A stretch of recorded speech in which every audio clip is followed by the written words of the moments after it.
Hi, my name is Mark Campbell. I wrote the libretto and conceived the story for The Revolution of Steve Jobs.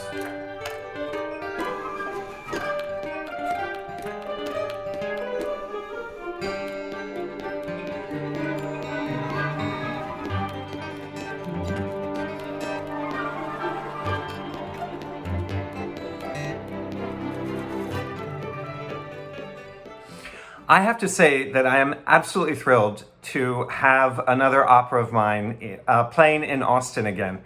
Austin Opera is such a tremendous company, and they did magnificent productions of two other operas I helped create. The Manchurian Candidate in 2016 and Silent Night in 2019. Both of these operas had music by the great composer Kevin Putz. Now, I'm recording this video in my West Village apartment in Manhattan. This is actually my kitchen. You can sort of, there's some of my kitchen. It doesn't look too messy. And the reason I'm bringing this up is I'm recording this on a device that was created by Steve Jobs. Right next to me is my iBook, which is what another device of Steve Jobs that I bring with me to when I travel. Across the room is my iMac, which I use primarily to watch movies on, no TV. And then next to my bed is an iPad, which is what I use to read books. And so, you know, Steve Jobs is ubiquitous in my life, and my guess is that he's pretty ubiquitous in your lives as well. The idea to write an opera about Steve Jobs was not my idea. It was actually Mason Bates. He approached me with the idea to write an opera, and of course I wanted to work with him. I'd been aware of his work for a number of years, and I was excited about working with him. And then he said, well, the subject will be Steve Jobs. And I was, that's a little nerve-wracking. Yeah, I kind of balked at the idea initially. But then I started doing my research, and I did lots of research. I looked everywhere, starting, of course, with the Walter Isaacson book, and I began to see what Mason saw in this subject. I think I had a sort of eureka moment, an aha moment, when I discovered that Steve Jobs had practiced Soto Zen Buddhism his entire life. For me, this humanized him, and that led me into like a rather superficial discovery of Zen Buddhism. I had a libretto to write, and that led me to the discovery of the Enso.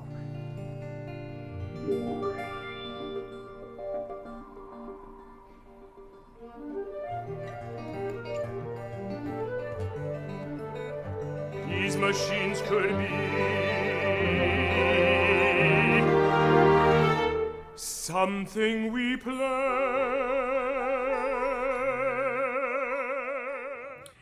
The Enso also provided me with a way to look at a different kind of structure for the story. I know I didn't want to do like a straight chronological narrative, sort of like a Lifetime movie of the week version of this story. I thought the subject deserved something a little bit more revolutionary than that. And actually, revolutionary is a good word, because the title, The Revolution of Steve Jobs, doesn't just refer to the revolution he helped create in technology, but the revolution the story takes. It takes place in a circle. It starts with Steve Jobs as a 10-year-old boy at a work table that his father brought him for his birthday, and the story goes around in a circle and returns there. He looks at his collaboration over the years with Steve Wozniak, or Woz, starting as two California stoner boys in a garage, smoking some good weed and just kind of riffing and coming up with ideas that would eventually lead to the democratization of the personal computer.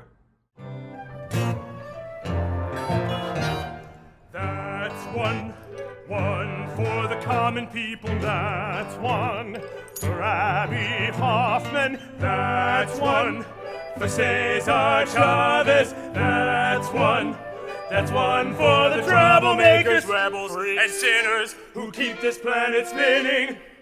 For Dylan, for Bob Dylan, and Thomas, Bob and Thomas, rebels, freaks, reformers, who keep this planet spinning.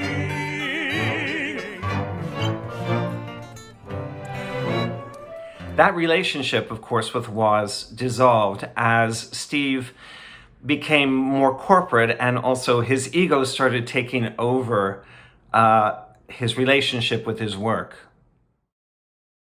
Steve also examines, in a way, his relationship with his girlfriend, Chris Ann. There's a scene where he does acid, and he imagines he hears music, and that later leads to his vision of the personal computer.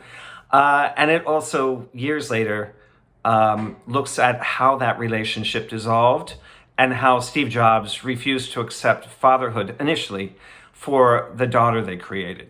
And you may never know what you want in life, but your mind keeps working, searching, percolating, clicking, clicking away.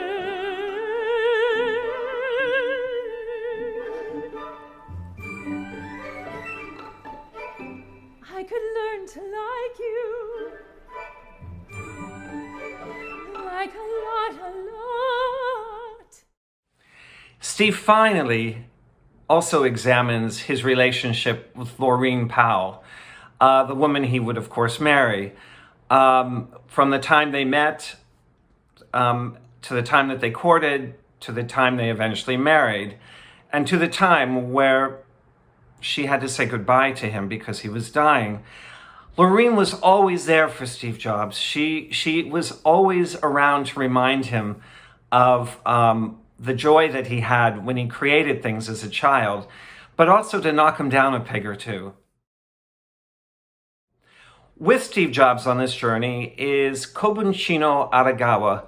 Now, Kobushino Aragawa was Steve Jobs' spiritual advisor when he was studying Soto Zen Buddhism at the Institute.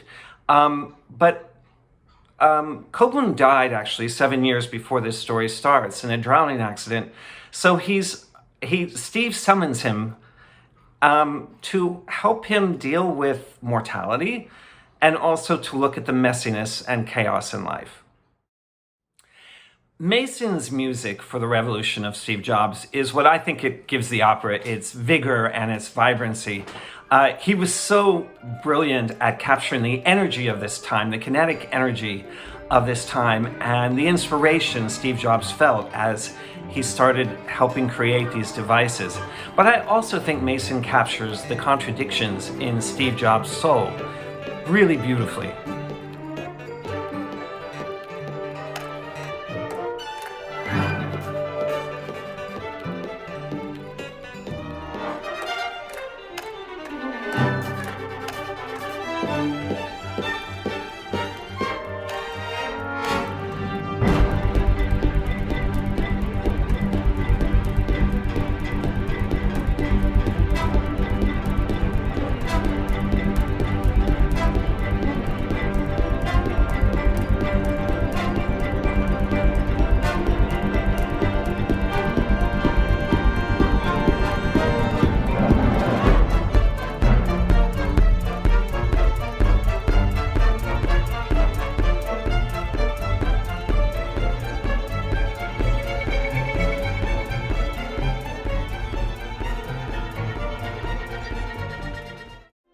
What's that to read? The oboe. Instruments, musical instruments. They are valves, wires, pedals, pegs, keys. But when we connect to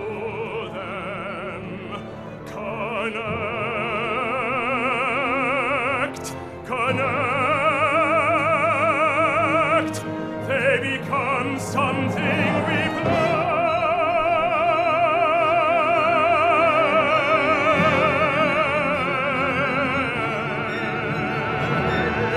Something we play.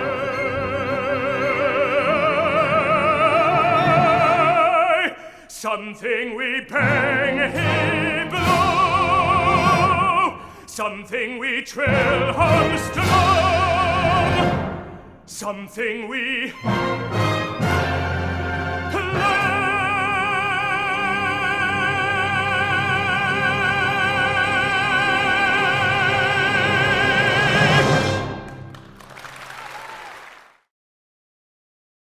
Oh. Someone wants to join me on this video presentation. It's always good to bring a dog into this story, but don't upstage me, okay? This is Finley. This is my 4-year-old dachshund. Look at all that white on his beard. That kind of belies his age. Santa Fe Opera produced and commissioned The Revolution of Steve Jobs, and they premiered the opera in 2017. It then went on to Indiana University's Jacobs School of Music, and then after that went to Seattle Opera.